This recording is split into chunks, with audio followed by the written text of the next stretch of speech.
We've come too far to let it all in. And I've told you over and over again how I feel inside.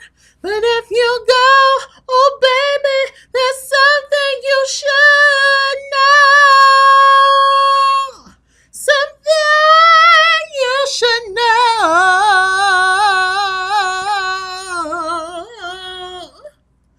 There's something in my heart, something in my heart, something in my heart. It's got me hooked on you. Something in my heart, something in my heart, got me hooked on you. You took my love and I'm willing. There's no limit to the love I'm giving, the love I'm giving.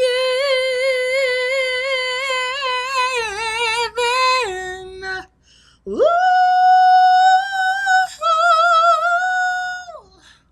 Yes, Lord. Now I truly know. That's just his clock. Now I truly know why that song like was so deep and how that why that song like touched so many people. Who knew? I mean, if y'all remember, first of all, hi.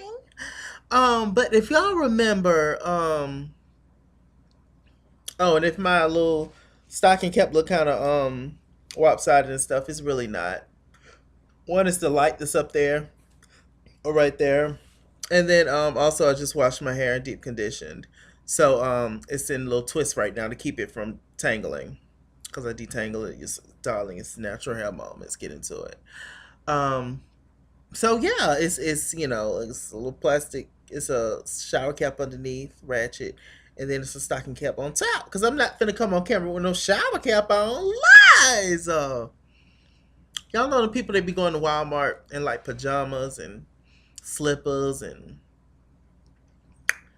satin bonnets, and everything. That's not my gig. No tea, no shade to anybody who does that. But I'm just like, where would you want to wear around the house? I'm at home right now. I'm at home. But when I come on camera, this is the public. I'm coming to see the people. So I'm going to put on some clothes or whatever. Do, do, do, do. But when you out in public and you just, no, you never know who you're going to see, darling. I'm just saying. What the hell was I talking about? See, um, oh, I was going to say, first of all,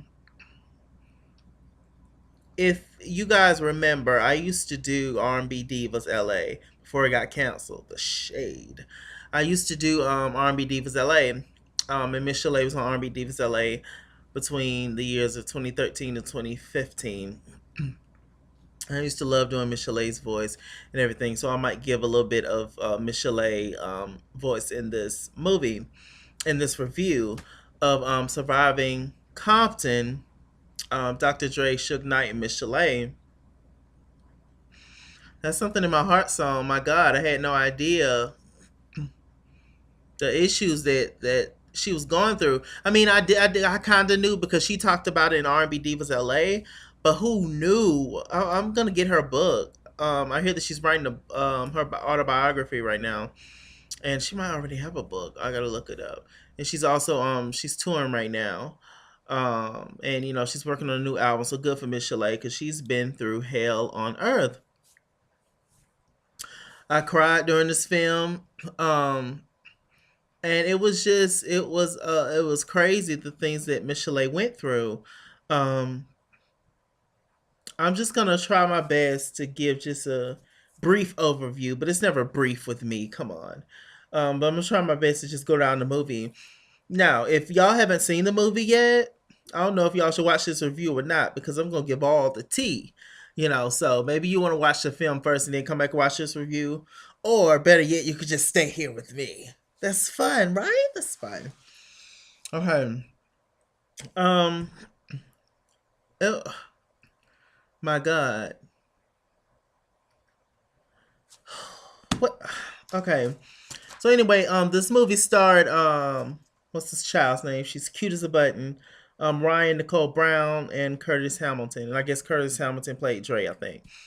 But Ryan Nicole Brown, I remember her when she was younger, and she played on a few episodes of That's So Raven when she was a kid.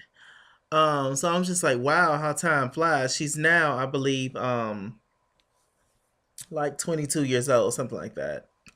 She was born in 1992, so 2016 minus 1992. Y'all help me out. Math was never my thing in school. My thing in school was recess, um, English, because I used to spell my ass off. Akila didn't have shit on me. That was in second grade. When I got older and the words got hard, I was out the game. I was out the game. I had retired. I had already did it all. So I decided to, retire. And darling, I've been through it. Here's your torch. Here's your crown. You can have it. I've done it already. I've done. I already was a legend. Um.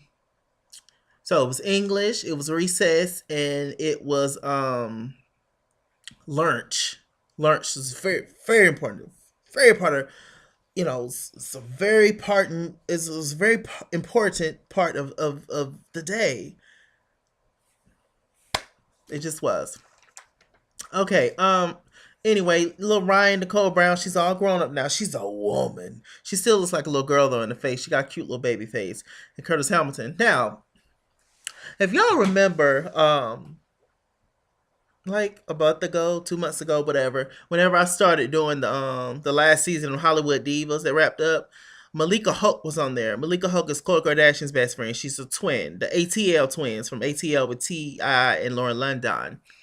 And anyway, I remember being on watching the show, and when Michel'le was auditioning people to play her mama and to play her daughter.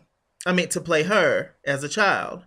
And I remember Malika showing up to play little Michel'le when she was young. And they was kind of like, she films a little older. She look like she's in her 20s, like she's real developed and stuff. It was just like, nah, we ain't feeling that. But on the season finale of Hollywood Divas, they decided to the casting director, I believe it was the lady who was there when they was auditioning for this film. Um, she actually called Malika, and she was just like, "Oh, you got the part, yada yada." So what the hell part did Malika get in the film? Because I didn't see Malika Holt not one time in this. Y'all let me know if y'all saw Malika in this film. I didn't see her. I mean, I know I took a few bathroom breaks and got me a snack or two, but I didn't see Malika in this film. So maybe there was just some shit for TV. Whatever. Anyway, let's just get back to this film. Oh my gosh, like who knew? Dr. Dre, you got some explaining to do, Poppy. My God. Where do I start, y'all? The film kind of started off with her growing up in Compton. Y'all know she is from Compton. Um, and she grew up with her mama and her grandmother, and they kind of grew up telling her, especially her grandmother, which she called Mimi, kind of grew up telling her, Miss Chalet, if your man beats you, because it was just a lot of violence going around it, and she saw growing up as a child, she saw a lot of violence and a lot of men beating women, and the grandmother said, look, if you do everything your man say, you ain't got to worry about getting beaten, and if your man beats you, then that's okay. You just need to do whatever you're doing for him to beat you, you need to stop doing it. And basically just telling her to stick it out, and all this kind of stuff. And she just heard that so much growing up. So fast forward to her being grown, she's working at this little clothing store, and then this producer guy comes in named Alfonso, not Alfonso Ribeiro, not Carlton from Fresh Prince, not him. But oh my gosh, it's not unusual to be loved by anyone. It's not unusual to be fun by anyone. Dun, dun, dun. But when I see you, yo, I love it. I love it. Legendary 90s sitcom moments. I miss the black shows. They cancel the kids every time. Every time. But Fresh Prince had a really long run. Shouts out to all the 90s shows, from Fresh Prince to Living Single to Martin to the Wayans Brothers to A Living Color to In the House to Parenthood. You know, Dolly, you can go on and on and on. Anyway, so she meets Alfonso. He's a producer. She's, he sees her singing or hears her rather, and sees her. Obviously, he's in the store, and singing. And he's just like, "Look, I need a singer. This sister girl done dropped out, and I need somebody to sing." And she was just like, "Well, I don't know if I can really sing like that. I just kind of sing myself. I don't really know. I'm kind of comfortable staying here." And he was just like, okay, but I really need you. And she was just like, okay. So she gets off work and she comes late. Then this is when we're introduced to NWA. Niggas with attitudes, Dr. Dre, Easy E, Ice Cube, and some other randoms that was in the building, in the studio, darling. So she shows up and she starts to talk, and they kind of make fun of her. It was like, this bitch sound like Mickey Mouse, which that line was funny. Minnie Mouse. Because she talks over her larynx. There's nothing wrong with Michel'le, but she just talks over her larynx. Yet she sings. She sings really deep down in her chest. Her voice always sounded, or it sounds similar, in my opinion, to like Donna Summer a little bit. Let's say I'm not gonna give that to y'all. I'm not gonna be singing through this whole damn review. It's a lot to talk about, but they, she went there and she did the song, and they was blown away. They was just like, they were so shocked that this deep chest voice, this deep, rumbling, powerful, strong voice came out of this little squeaky high voice, and her name was Michel'le. And she was just like, "Was that good?" And they was just like, "Yeah, that was good, bitch. Slay, guys, all." So she started to get closer to Dre, Dr. Dre, of course. Beats by Dre. He needs his ass whooped. He really do. Seriously. So they started to get closer and everything, and then randomly one day, this lady called, or this girl, I'm assuming, called the studio when they was all in the studio, and she was just like, "Look, I'm having your baby." And Michel'le was just like, "Wow, so you got a girl pregnant? Really, Dre? How many?" They showed a scene where they was like standing on the porch, and he was just like, "It's just only two, Ma. It's just only two kids." And she was just like, "Dre, tell me the truth." And so then he was like, "Okay, well, it's two kids, but it's also Rhonda, Tina, and Ashley, and that's it. They all got kids by me, and that's it." So she was like, "A total of 5 kids." And he was like, "Yeah, but that's it, baby. I'm with you. That's it. I'm with you." Michel'le decided to take the bait and take the bullshit, because she was just, her main goal, and I think all of them main goal, was just to get the hell out of Compton and to make something of themselves. So she was willing to take a lot of abuse, mental, physical abuse, off of these dudes, because, it was just still her way out. She was still somehow, through all this drama, was gonna go and accomplish her dreams eventually. And so that's just what she was like focused on. She never really knew love. She fell in love with Dre quickly.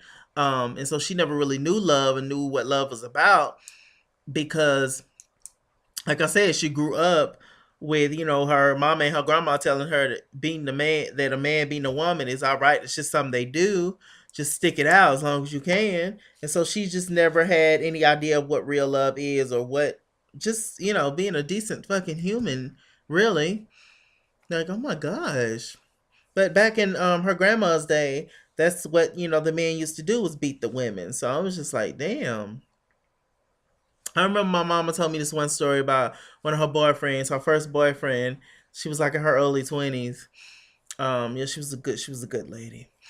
And he, like, they was talking or arguing about something, and he all of a sudden just hit her. And then She just was shocked and couldn't fucking believe it. I wasn't born yet. And she was just like, and she ended up telling her daddy, and then the daddy and the daddy brothers, which was her uncles, they ended up threatening his ass. And was just like, don't you ever fucking put your hands on her no more. And he never touched her again. He treated her like a queen.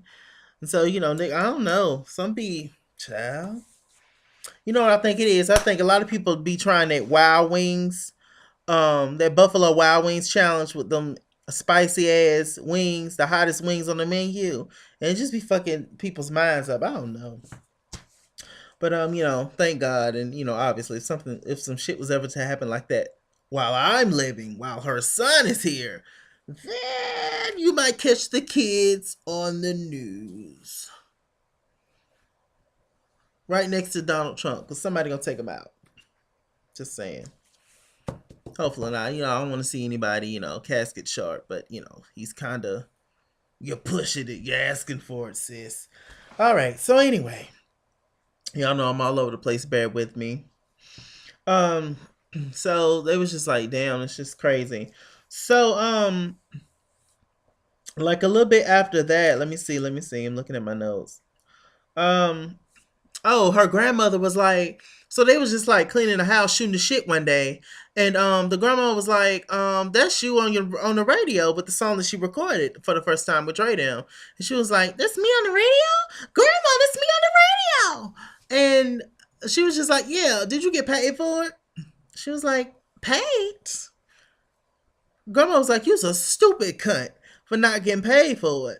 Now I told you it was all right for niggas to whip your ass, but it ain't right for you not to get your money. What the hell is wrong with you? So that was a joke, you guys. Calm down. So she was just like, I'm just doing this for fun. I don't know. I'm just, I'm glad they took a chance on me.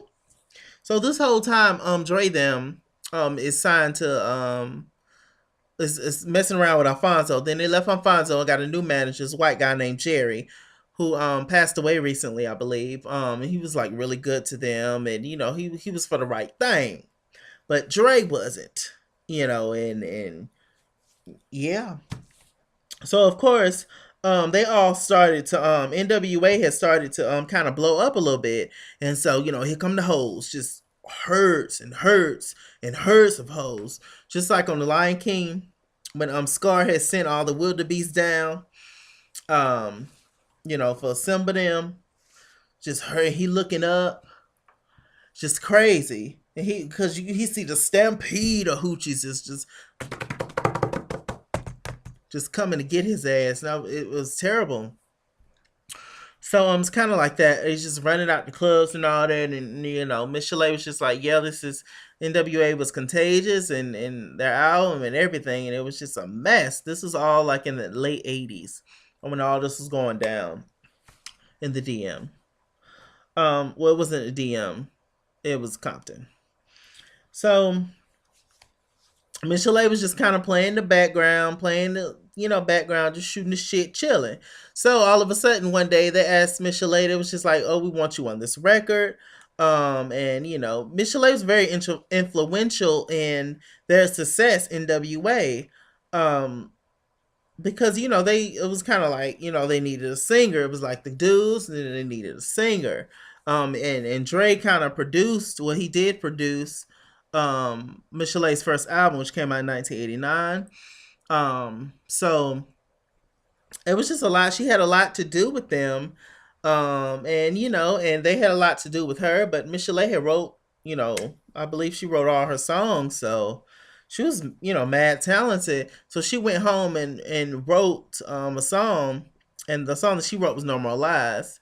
No more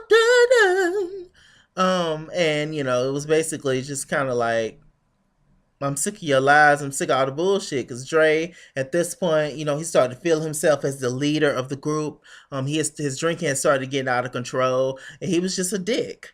And just sleeping with everybody. They showed a scene where she had cooked, I guess, some chicken tetrazzini, and she cooked the draws right on with it. So I would have just ate around it personally if I was that damn hungry. So let's see. So they had that whole thing, and Jerry, he was just always looking out for Michel'le. He was just always kind of there for Michel'le. And so he asked Michel'le, he was just like, so Michel'le, like, what's tea? Like, how is everything going on with Dre? And she was just like, oh, everything is fine.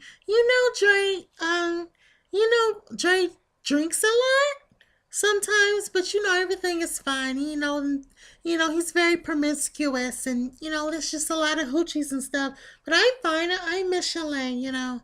And Dre was like, no, you're not fine. And what is going on with you? And I want you to get your own life and fix it, Jesus, and all this kind of stuff. So anyway, one night they showed a scene where Michel'le was laying in the bed. Dre comes in drunk as ever, and he literally punches her, like punches her out in the bed. My heart kind of stopped on that scene. I was just like, what the hell is going on? And then he starts to hug her and all that kind of stuff. And then I bit my tongue. Don't y'all hate when that happen? Oh, child. What the hell? Ow. So anyway, he had like beat her up literally in the bed, and she's crying and she's bleeding, and then he starts to cry, and then she kind of like, touches him, just shocked and shaken from the whole thing. That scene tore my nerves up. And it was a lot of scenes in here a lot of scenes in this movie that just tore my nerves up. Um so they're laying in the bed, and then she holds him and caresses him and all this kind of stuff. And then that's when her substance abuse started, when she started taking prescription pills and started drinking like crazy. And so it was a mess. So she ends up going to the studio. It's just always just randoms around, random men, and of course random women just around in the studio chilling with them, because they're now famous, with the ST. So she comes in. She just got beaten like the night before. She comes in the studio and she starts to sing something in my heart that's got me hooked on you. But she starts to sing, and you can tell that she's really not feeling it. She's out of it. She can't believe that the dude that she loved just like literally beat her the night before. So she's singing and he's hitting on the glass. He was just like, it just reminded me of that whole scene with Tina Turner when she was in the booth singing Outhouse Skin House, the highway on 19. The people keep the city clean. They call it Nutbush. Oh, Nutbush. And Ike was just looking at her ass like, no, you're not singing the song like I want you to sing. It was basically the same thing with her. He was hitting the glass, talking about, bitch, you gonna get it in the car, and definitely when we get home, if you don't sing it. He comes in the studio and chokes her, and then she starts to sing the song to meet his liking. And I cannot. My heart, darling. Let's see. So pretty much, like after that, the beatings kind of like cease a little bit. After that, I think they went into the whole nicety. Remember that song from her? And they was on the set of that, and actually, she was sitting in the chair. Dre had picked out her whole outfit. And basically, what he picked up. Hold on, you guys.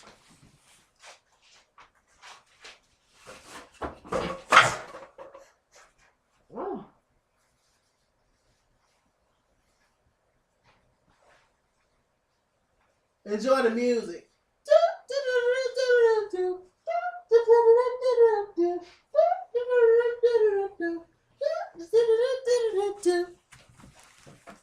Okay, sorry. A little sneeze session, a little sneeze moment. But she's on the set of Nicety, and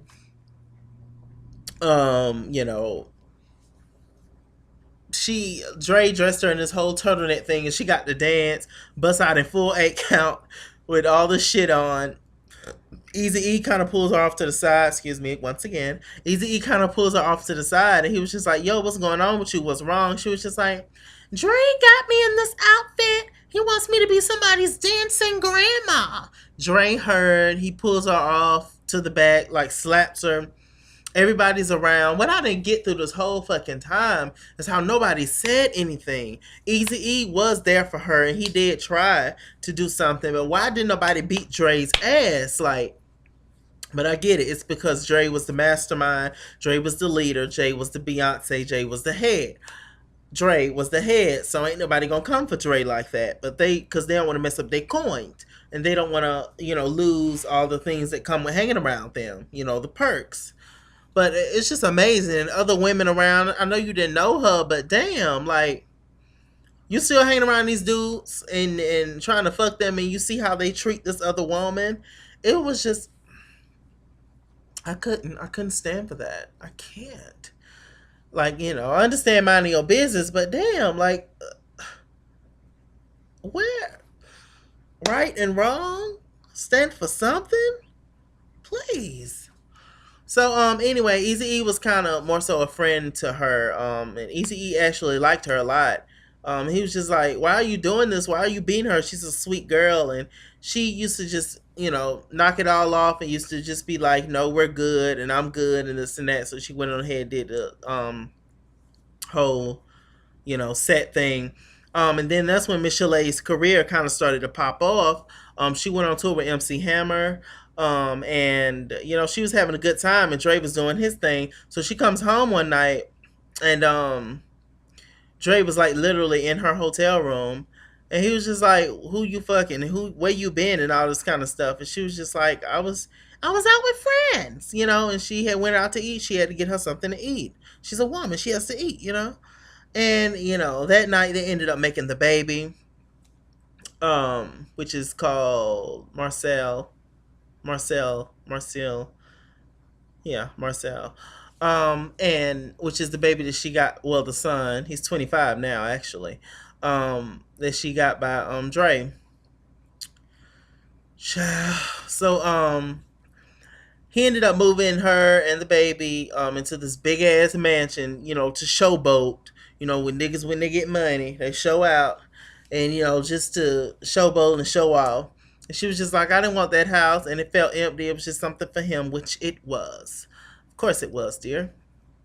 So after that, they just started to have house parties constantly, left and right, left and right. They started to have house parties, and like the first house party they had, that's when Suge Knight came.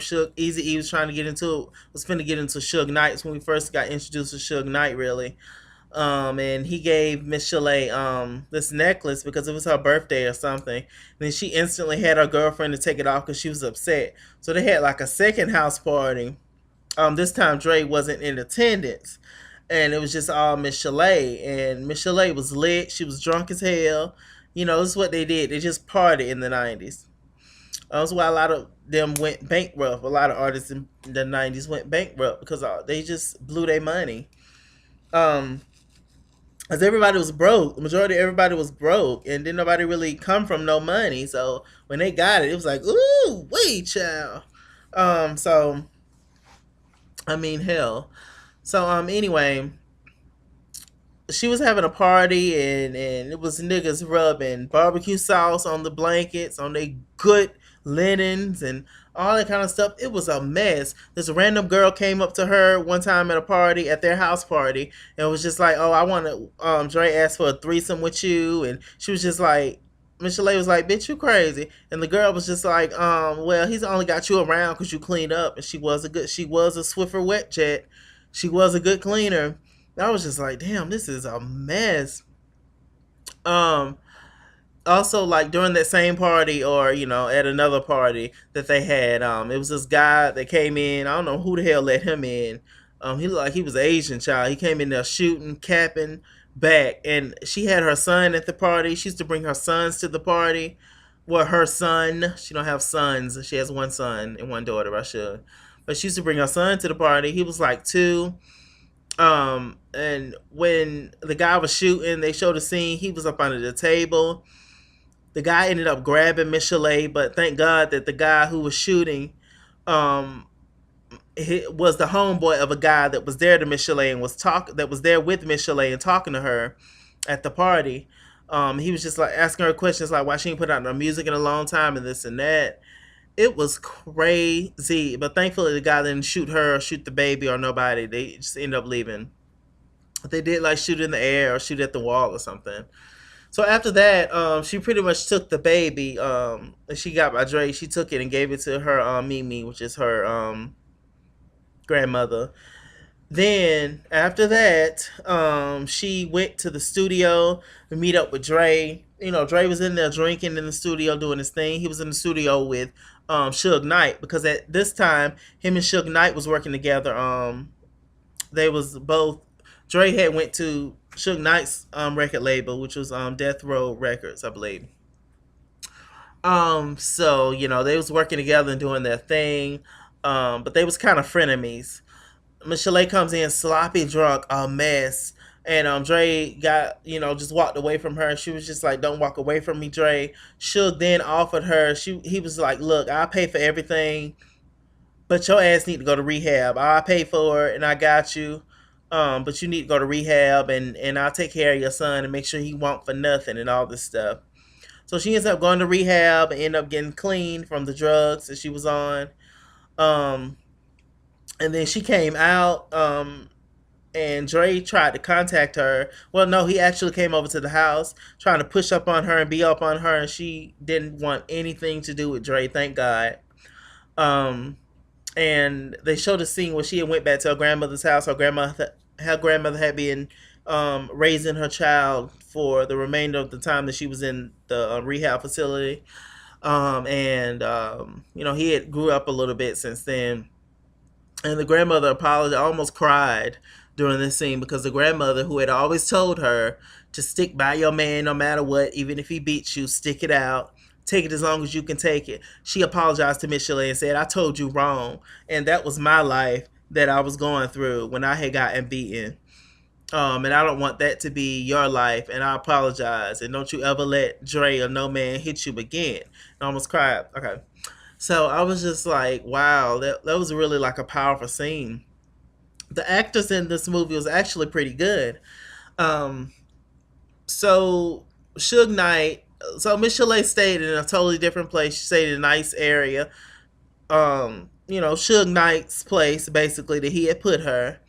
And at this point, Suge Knight seemed like the knight in shining armor for her after dealing with Dre. I mean, he got her sober, put her in rehab. Like, Suge Knight was just like an angel. He brought groceries over to the house one time when Dre didn't pay the bills in that big ass house that they was in, and she had Dre's son, and he was nowhere to be found. And Suge came over in the rain with some groceries, and some food and candles. I think he even brought the little boy a toy.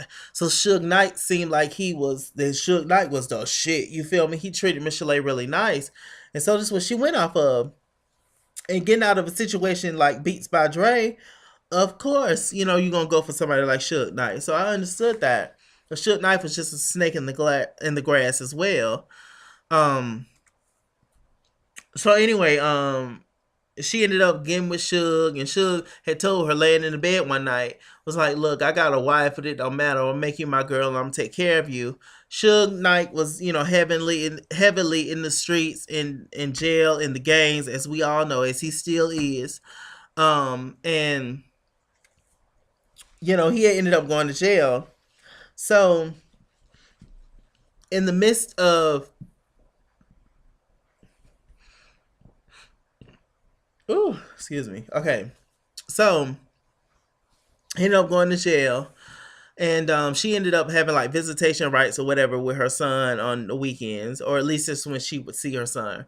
But anyway, so while he was in jail, Suge Knight, his lawyer came over and basically gave her some documents that pretty much said that here's are your restrictions while Suge Knight is in jail, and here are the things that you need to do um, because you're living up under Suge Knight's roof, the things that he wants you to do and the things that you're going to do for him. You ain't got no choice.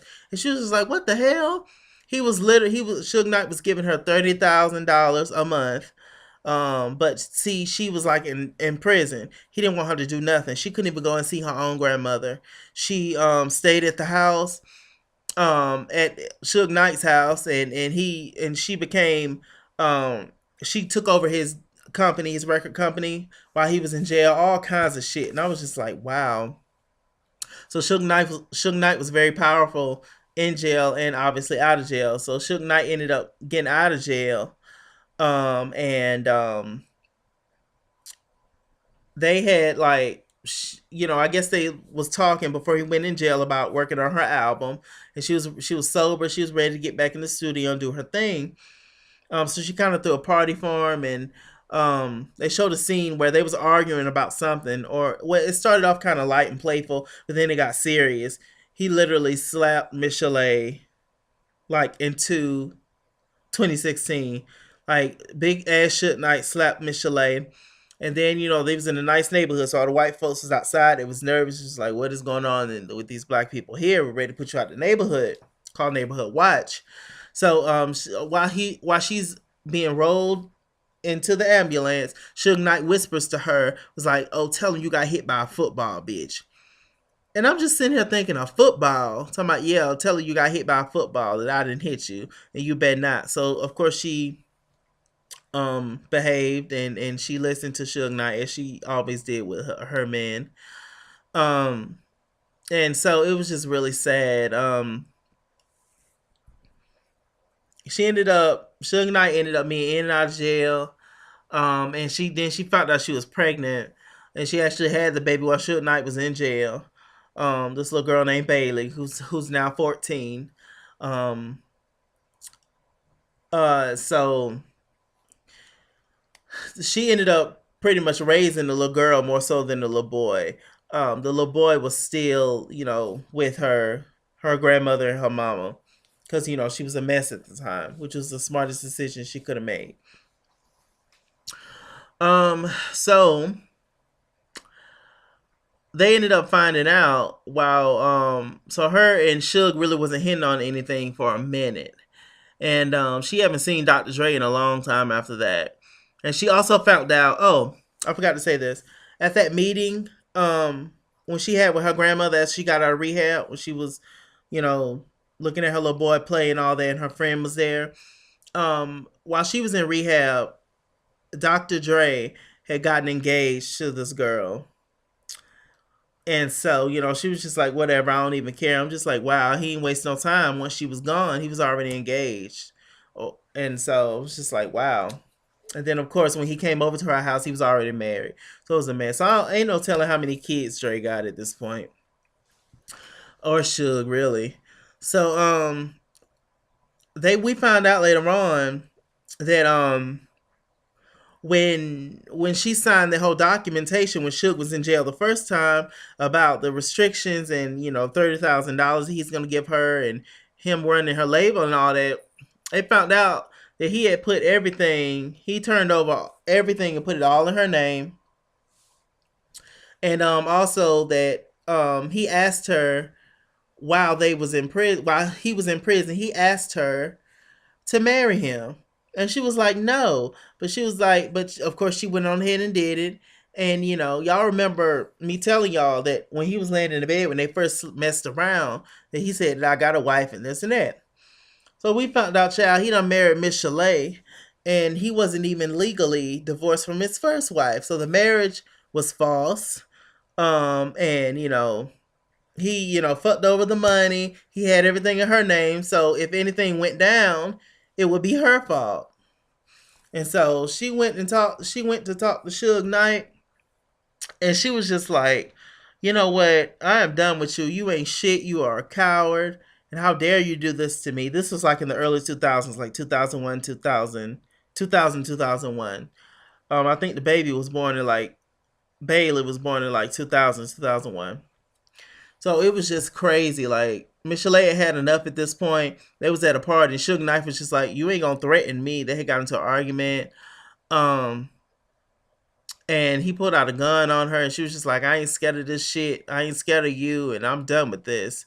So she walks out, and The last scene was her holding the little girl Bailey. She was just like, "I want more for you, and you don't need this gangster lifestyle, and you know, don't you ever let a man hit you." And and then it ended the movie, and Michel'le started singing and everything. Michel'le was narrating the film the whole entire time.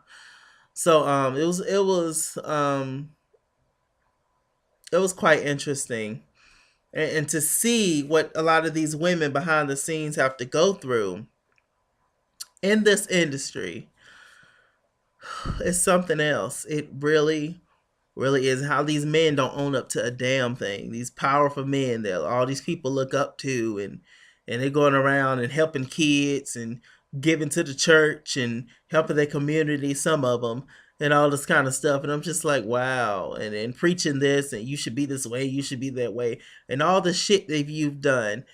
We all have done things in life, and we can't take it back, but at least own up to it when it's presented, when it's thrown out there. But like I said, I don't know if I said this early in the review, that Suge is trying to sue Michel'le. Um, Dr. Dre is, lawyers and stuff is denying this ever happened and all this other shit. I'm just like, y'all, Michel'le don't seem like the thirsty type for fame. So none of this is a lie. Please, come on. She talked about it on the show, and that was like 2 or 3 years ago. So it's just really this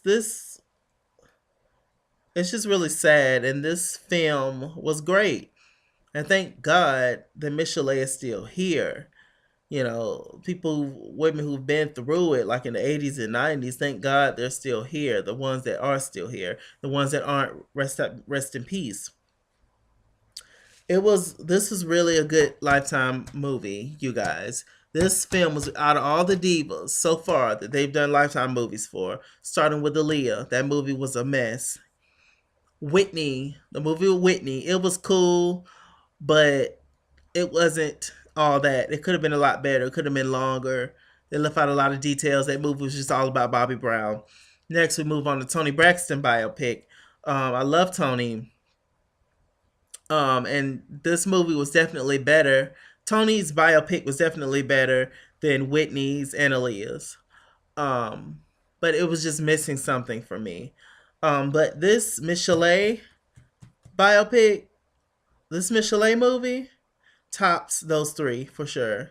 So in the divas, in the black divas, Lifetime films, Michel'le is in the lead at this point.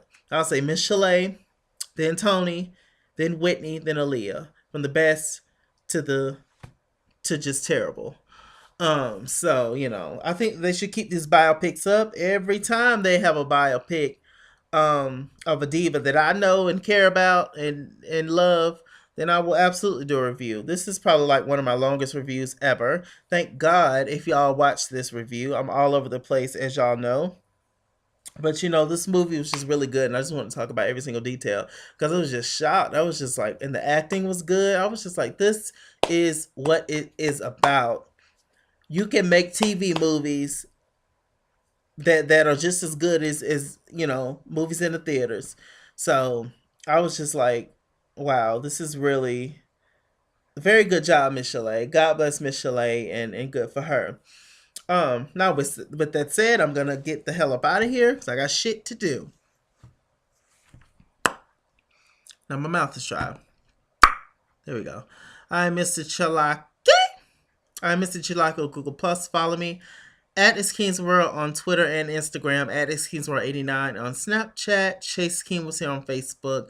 Like, comment, subscribe. Hi, new subscribers. Yes! If you're watching me for the first time, subscribe and like this video, and stay tuned for more. I am Michel'le, and I'm still here. I woke up. Y'all will get that little, joke if y'all go back and watch my R&B Divas LA reviews. Make sure you do that. Bye.